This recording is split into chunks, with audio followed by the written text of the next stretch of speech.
বরিশালে prepaid meter স্থাপন বন্ধের দাবিতে প্রধান উপদেষ্টা বরাবর স্মারকলিপি প্রদানের জন্য গণস্বাক্ষর কর্মসূচি আয়োজন করা হয়েছে।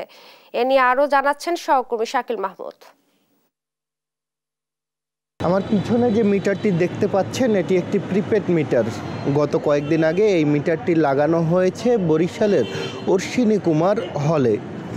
এই প্রিপেড মিটার বন্ধের দাবিতেই বিভিন্ন সময় কিন্তু বরিশালবাসী আন্দোলন সংগ্রাম করে যাচ্ছে এবং তারা বলছে যে এই প্রিপেড মিটার একটি ভোগান্তির কারণ হয়ে দাঁড়াবে এই নগরবাসীর। কারণ প্রতি মুহূর্তেই কিন্তু এই প্রিপেড মিটারগুলোতে যদি আপনার যে ব্যালেন্স সেটি যদি শেষ হয়ে যায় তাহলে আবার নতুন করে সেটি রিচার্জ করতে হয়, সেটা যে কোনো সময় হতে পারে।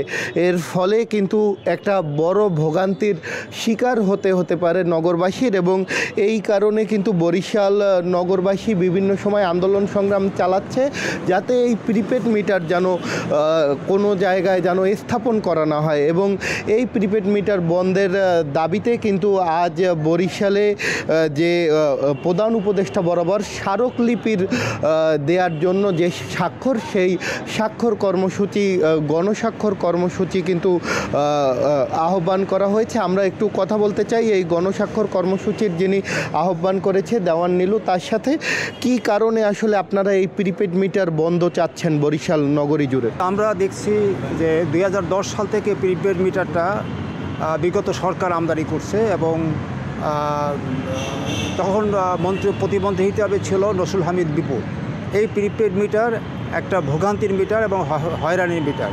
তো আমরা মনে করি আসলে এই ভোগান্তি এবং হয়রানিটা আসলে বন্ধ হওয়া উচিত। ধন্যবাদ আপনাকে। আমরা কথা বলছিলাম যে এই গণস্বাক্ষর কর্মসূচির যিনি আহ্বান করেছে দেওয়ান নীলু, তার সাথে তিনি যেটা দাবি করেছে যে এই প্রিপেড মিটারের ফলে কিন্তু নগরবাসী ভোগান্তির মধ্যে পড়তে পারে, তাই দ্রুত যাতে বরিশাল নগরীতে এই প্রিপেড মিটার যেন বন্ধ করা হয়, স্থাপন বন্ধ করা হয়, সেই দাবি কিন্তু তিনি করেছেন।